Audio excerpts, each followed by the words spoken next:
ఓం శ్రీ మహాగణాధిపతయే నమః. శ్రీ గురుభ్యో నమః. శ్రీరామచంద్ర పరబ్రహ్మణే నమః. మాతృదేవో భవ, పితృదేవో భవ, ఆచార్య దేవో భవ, అతిథి దేవో భవ. భగవద్భక్తులారా,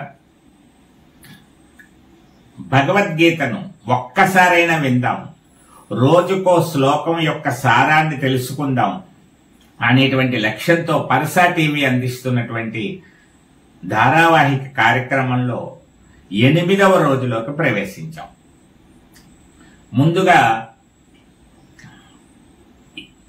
7 శ్లోకాలు పూర్తి చేసుకుని ఉన్నాం కాబట్టి వాటిని ఒక్కసారి అందరం కలిసి అనేటువంటి ప్రయత్నం చేద్దాం. శ్రీకృష్ణ ప్రార్థనతో మొదలు పెట్టుకుందాం. వసుదేవసుతం దేవం కంసచానూరమర్దనం దేవకీ పరమానందం కృష్ణం వందే జగద్గురుం. ధృతరాష్ట్ర ఉవాచ ధర్మక్షేత్రే కురుక్షేత్రే సమవేతాయుయుత్సవః మామకాః పాండవాశ్చైవ కిమకుర్వత సంజయ. సంజయ ఉవాచ దృష్ట్వా తు పాండవానీకం వ్యూఢం దుర్యోధనస్తదా ఆచార్యముపసంగమ్య రాజా వచనమబ్రవీత్. పశ్యైతాం పాండుపుత్రాణామాచార్య మహతీం చమూం వ్యూఢాం ద్రుపదపుత్రేణ తవ శిష్యేన ధీమతా. అత్ర శూరా మహేశ్వాస భీమార్జున సమాయుధి యుయుధానో విరాటస్య ద్రుపదస్య మహారథః. దృష్టకేతుశ్చేకితానః కాశీరాజశ్చ వీర్యవాన్ పురుజిత్ కుంతీ బోధ్యశ్చ సైభ్యక్ష నరపుంగవః. యుధామన్యుశ్చ విక్రాంత ఉత్తమౌజాశ్చ వీర్యవాన్ సౌభద్రో ద్రౌపదేయాచ సర్వ ఏవ మహారథాః. ఇక్కడికి 6 శ్లోకములు పూర్తయితే నిన్న చెప్పుకున్నటువంటి శ్లోకం 7వ శ్లోకం. కౌరవ సేనను గురించి వర్ణించడానికి దుర్యోధనుడు ప్రయత్నం చేస్తున్నటువంటి శ్లోకం. అస్మాకంతు విశిష్టాయేతాన్నిబోధ ద్విజోత్తమ నాయకా మమ సైన్యస్య సంజ్ఞార్థం తాన్ బ్రమీవితే. ఈరోజు 8వ శ్లోకం గురించి తెలుసుకుందాం. ఇదంతా వీరుల వర్ణన కాబట్టి పెద్దగా చెప్పుకోవడానికి, వ్యాఖ్యానం చేయడానికి ఏముండదు ఈ శ్లోకంలో. ఒక్కొక్కసారి ఒక్క శ్లోకమే గంట సేపు చెప్పవలసిన శ్లోకాలు కూడా ఉంటాయి. చాలా అర్థాలు ఉంటాయి అందులో. ఇప్పుడు దుర్యోధనుడు ఏం చేస్తున్నాడు? తన వైపు ఉన్నటువంటి సైన్యం యొక్క గొప్పతనాన్ని, మన వైపు ఎలాంటి వీరులు ఉన్నారో వినండి అంటూ చక్కగా చెప్తున్నాడు. ఎవరెవరు ఉన్నారో చెప్తున్నాడు. భవాన్, మొదటి పదం భవాన్ అంటే మీరు, గురుదేవులైనటువంటి మీరు. భీష్మశ్చ, భీష్ముడు. భవాన్ భీష్మశ్చ కర్ణశ్చ, భవాన్ భీష్మశ్చ కర్ణశ్చ. తర్వాత కర్ణుడు చెప్పుకున్నాడు. మీరు, భీష్ముడు, కర్ణుడు. కర్ణుడు తర్వాత మరొక గొప్ప వీరుడు కృపాచార్యుడు. కృపశ్చ, భవాన్ భీష్మశ్చ కర్ణశ్చ కృపశ్చ సమితింజయః. భవాన్ భీష్మశ్చ కర్ణశ్చ కృపశ్చ సమితింజయః. అశ్వత్థామ రెండో పాదంలో ప్రవేశించాం. అశ్వత్థామ వికర్ణస్య సోమదత్తిస్తదైవ చ. అశ్వత్థామ వికర్ణస్య సోమదత్తిస్తదైవ చ. అశ్వత్థామ వికర్ణస్య సోమదత్తిస్తదైవ చ. ఇవి ఈరోజు మనం నేర్చుకునేటువంటి శ్లోకం. భవాన్ చాలా సులువుగానే ఉన్నట్లు లెక్కది.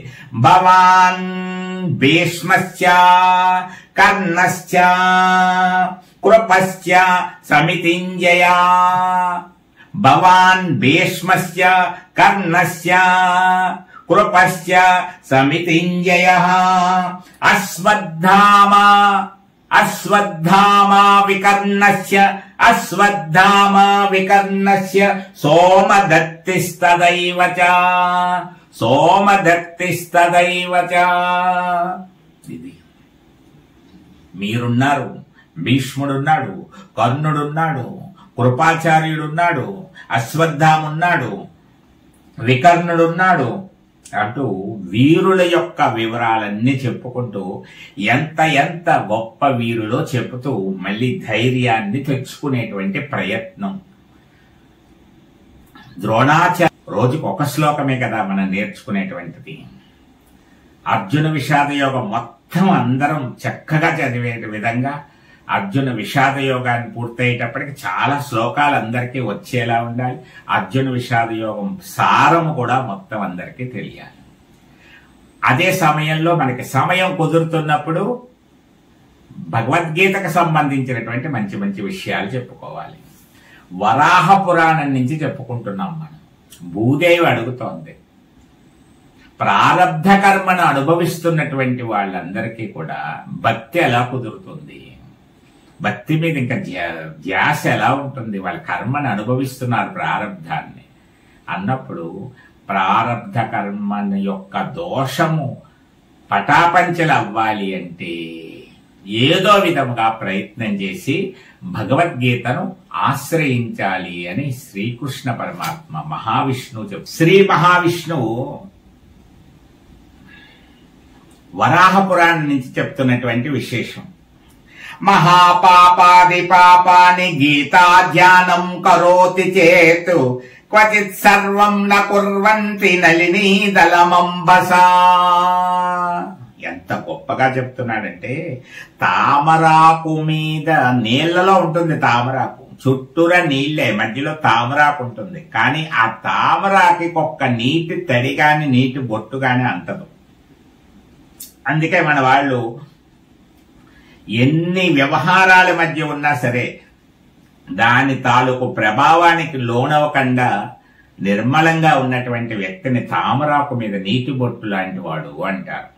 అలాగే తామరాకు మీద తామరాకుకి నీరు ఎలా అంటదో అలాగే గీతాధ్యానం చేసేటువంటి వాడికి మహాపాపములు కొంచెమైనను కూడా అంటకుండా ఉంటాయి అని శ్రీ మహావిష్ణువే స్పష్టం చేశాడు.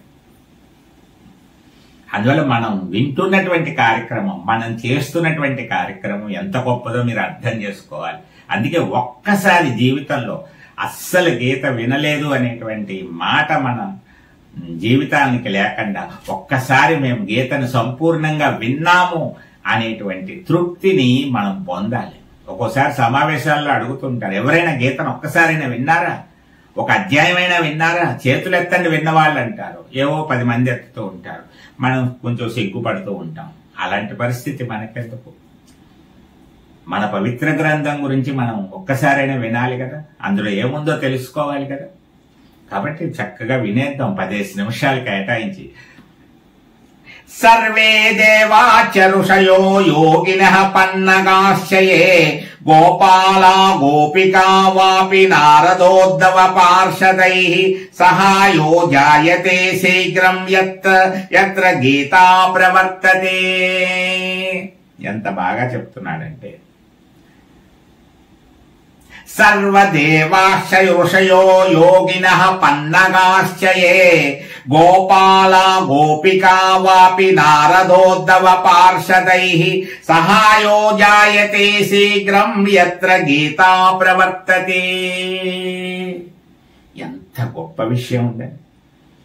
యచట గీతాపారాయణము జరుగుతూ ఉండునో, ఎక్కడైతే గీతాపారాయణ జరుగుతూ ఉంటుందో అక్కడికి సమస్త దేవతలు వచ్చి చేరతారట. దేవతలు ఒకరైనా, ఋషులు కూడా వస్తారట. సర్వే దేవాక్ష ఋషయో యోగినః, యోగులు కూడా వస్తారట, మహాయోగులు కూడా వస్తారట. ఋషులు వస్తారు, యోగులు వస్తారు.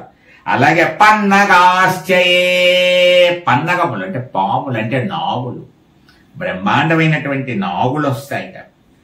అలాగే గోపాల గోపికావాపి, గోపాలురందరూ వచ్చేస్తారట. శ్రీకృష్ణుడి చుట్టూ ఉండేటువంటి గోపాలురు ఎవరైతే ఉన్నారో వాళ్ళందరూ వచ్చేస్తారట. గోపికలు వచ్చేస్తారట. భగవత్ స్పర్శ, ఇక్కడ నారదోద్దవ పార్షదై అన్నాడు. అంటే భగవత్ స్పర్శ, నారదుడు, ఉద్ధవాదులు మొదలగు వారందరూ వచ్చి శీఘ్రముగా సహాయం చేస్తారట. శీఘ్రముగా సహాయము చేస్తారు అంటున్నారు. అంటే ఈ గీతాపారాయణం జరిగే చోట వాళ్ళు వచ్చి సహాయం చేస్తారట కార్యక్రమం జరిగేలాగా. వాళ్ళంతా వచ్చి ఒక్కోసారి చేద్దాం అనుకున్నాం కానీ హెల్ప్ చేసేవాళ్ళు లేరండి ఈ కార్యక్రమానికి. అందుకే భయమేసి ఏం పెట్టలేకపోతున్నామండి అంటున్నాం. ఇప్పుడు లోకల్లో మంచి కార్యక్రమమే, కానీ ఆ సమయానికి వస్తారండి అందరూ. సాయం ఎవరు చేయరు, ఒక్కడిని అయిపోయినండి అంటూ ఉంటారు. అందువల్ల చేయలేకపోతూ ఉన్నామంటారు. గీతాపారాయణ జరిగే చోట ఎలా ఉంటుందంటే ఎవరు చేస్తారు ఎవరు చేయరు అవన్నీ అనవసరం. సిద్ధులు, నాగులు, యోగులు, ఋషులు, నారదుడు, ఉద్ధవుడు మొదలైన వారందరూ కూడా సహాయకులుగా ఉండడానికి అక్కడ ఆ ప్రదేశానికి వచ్చి ఉంటారట. అంతకుముందు శ్లోకంలో ఏమంటున్నారు? సమస్త దేవతలు కూడా గీతాపారాయణం జరిగే చోట సమస్త తీర్థములు ఉంటాయిట. గీతాపారాయణం జరిగే చోట సమస్త తీర్థములు వచ్చారు. అంటే గీతాపారాయణం జరిగే చోట ఒక ప్రయాగరాజు వెళ్లి స్నానం చెయ్యలేకపోయినా గీతాపారాయణం చేస్తే అక్కడ అన్ని తీర్థాల్లో అక్కడ స్నానం చేసినట్టే అవుతుంది. దేవతలు, ఋషులు అందరూ సహాయకులుగా వస్తారు ఆ పారాయణ పూర్తి చేయించడానికి. కాబట్టి మనం ఒక్కసారి గుర్తు తెచ్చుకుంటూ ఎంత మహత్తరమైనటువంటి, మహిమాన్వితమైనటువంటి, శుభదాయకమైనటువంటి, తప్పనిసరిగా వినవలసినటువంటి గీతను, భగవద్గీతను మనం వింటున్నాం అనేటువంటి ఒక ఆనందాన్ని మనసులోంచి మనం పెంచుకోవాలి. అది మన యొక్క ఫేస్ లో కనపడాలి, ఆ ఆనందం కనపడాలి, ఆ పారవశ్యం కనపడాలి. మేం భగవద్గీతను వింటున్నాం అనేటువంటి ఒక గొప్ప ఆనందాన్ని పొందాలి. అది మరొకరికో, ఇద్దరికో, ముగ్గురికో చెప్పాలి. అలా వీలైనంత ఎక్కువ మందిని ఈ మొదటి అధ్యాయం పూర్తయ్యేటప్పటికే సంఖ్యను పెంచుకుంటూ ముందుకు వెళ్లే ప్రయత్నం చేద్దాం. పెరగకపోయినా కార్యక్రమం ముందుకు వెళ్తుంది. కానీ 10 మందికి ఈ మధురమైనటువంటి అమృతాన్ని, గీతామృతాన్ని పంచుదాం అనేటువంటి ప్రయత్నంలో మనం అందరం కూడా భాగస్థులవుదాం. సంఖ్య కూడా పెరుగుతోంది. క్రమంగా 300, 350 దాటి ఒక్కోసారి 500 వరకు కూడా వెళ్తోంది ఒక్కో శ్లోకం దగ్గర. చాలా సంతోషం. మళ్ళా రేపటి రోజు ఇక్కడే అందరం కలుసుకుందాం. సర్వే జనా సుఖినో భవంతు. శ్రీకృష్ణ పరమాత్మ కృపా కటాక్ష సిద్ధిరస్తు. హరే కృష్ణ, హరే